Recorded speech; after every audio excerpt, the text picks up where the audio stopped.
ഗൾഫുകാരുടെ രക്തമൂറ്റി ഉറക്കം കെടുത്തുന്ന മൂട്ടകളുടെ കൊലവെറിയെക്കുറിച്ച് 2 വർഷം മുമ്പ് ദുബൈയിലെ പ്രവാസികൾ പുറത്തിറക്കിയ പാരഡി ഗാനമാണിത്. മൂട്ടയെ കൊല്ലാനുള്ള മുഴുവൻ തന്ത്രവും പരാജയപ്പെടുമ്പോഴാണ് അറ്റകൈക്ക് അലൂമിനിയം ഫോസ്ഫേറ്റ് ഗുളിക അഥവാ മൂട്ട ബോംബ് പ്രയോഗിക്കുക.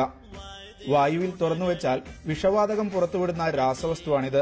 ഇവിടെ നമ്മളെ റൂമിൽ ഈ സംഭവം വെച്ചിട്ടുണ്ടെങ്കിലല്ല, ഡോറിന്റെ സൈഡില്, കട്ടിലിന്റെ, ബെഡിന്റെ, താബൂക്കിന്റെ ഇടയില് എല്ലാ മൂലകളിലും ഇത് എത്തിപ്പെട്ട് കംപ്ലീറ്റ് മൂട്ടകളും ചത്തുപോകും.